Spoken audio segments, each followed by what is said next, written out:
코로나19 사태로 뉴욕 증시가 격변의 시대를 맞았습니다.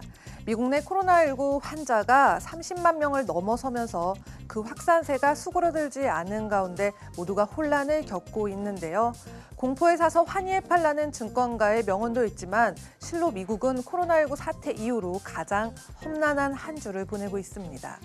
또한 트럼프 대통령이 사우디아라비아와 러시아의 감산 합의 가능성을 언급하면서 무엇보다 셰일 산업이 위기에 처한 미국의 포지션에 모두의 관심이 집중되고 있습니다. 하지만 이러한 거시경제적인 사건 외에도 증권가의 이슈는 끊이지 않고 있는데요. 오늘은 개별 기업과 관련된 전개로 주목할 만한 종목들을 소개해드리겠습니다. 첫 번째 기업은 델타항공입니다. 버크셔 해서웨이는 지난 금요일 코로나19로 항공편 운행이 중단된 상황에서 보유하고 있던 델타항공의 지분 약 18%를 처분했었죠. 감독기관의 보고서에 따르면 버크셔 해서웨이는 델타항공 주식의 약 1,300만 주를 3억 1,400만 달러에 그리고 사우스웨스트 항공의 주식 230만 주를 7,400만 달러에 매도했다고 전해졌습니다. 레피니티브의 데이터에 따르면 버크셔 해서웨이는 델타항공 지분의 약 11.1%, 또 사우스웨스트 지분을 10.4%를 보유하고 있었는데요. 아주 정확한 매도의 이유는 밝혀지지 않았습니다. 3일 델타항공은 2분기 매출이 90%나 감소할 것이라는 예상을 내놨는데요. 오늘 장에서는 0.8% 빠진 22.29달러에 마감했습니다. 그리고 이번 매도는 불과 한 달여 만에 거래된 것이기 때문에 앞서 지난 1월 24일 CNBC와의 인터뷰에서 밝혔던 워렌 버핏의 명언처럼 주가의 급락이 좋은 회사의 주식을 더 저렴하게 살 수 있는지 이 기회인지를 다시금 생각해 보시면 좋을 것 같습니다. 네, 다음은 말보로의 생산업체이자 필립 모리스 USA를 자회사로 두고 있는 알트리아 그룹입니다.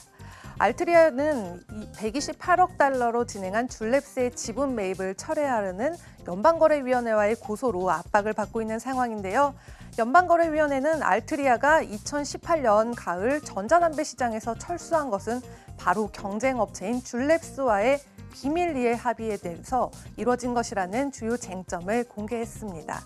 사실 이 두 업체는 알트리아가 전자담배 브랜드인 마크10과 또 그린스모크를 단종시키고 줄의 지분을 인수하기 전까지 치열한 경쟁을 이어왔었는데요.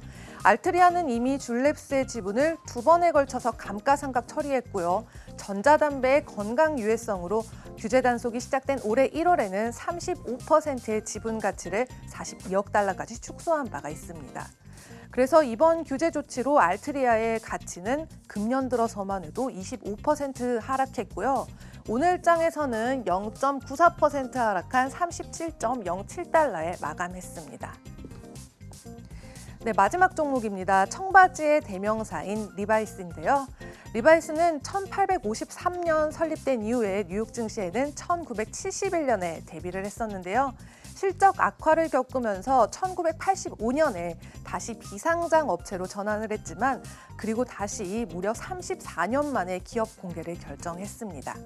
그리고 지난달 20일 복귀한 첫날에 32%나 상승하면서 시가총액 87억 달러죠.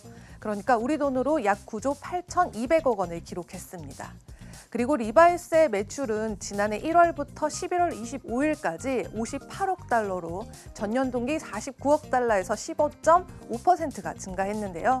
과연 이번 4월 7일 화요일 폐장 뒤에 있을 팩의 2020년 1분기 실적은 어떻게 될까요? 코로나19의 여파로 쇼핑몰이나 소매업체들이 다시 언제 오픈할지 모르는 상황에서 리바이스도 별다른 수는 없겠는데요. 애널리스트들은 주당 0.35달러의 순이익과 14.6천만 달러의 매출을 예상을 하고 있습니다. 또한 해외 수익을 달러로 환산해야 하는 기업들은 수요 감소와 달러 강세라는 이 두 가지 난관을 마주하고 있기 때문에 리바이스의 주가는 지난달 48% 하락을 했는데요. 오늘 장에서는 15.14% 상승한 10.91달러에 마감했습니다. 네, 지금까지 글로벌 금융시장 심쿵 브리핑 펄스였습니다.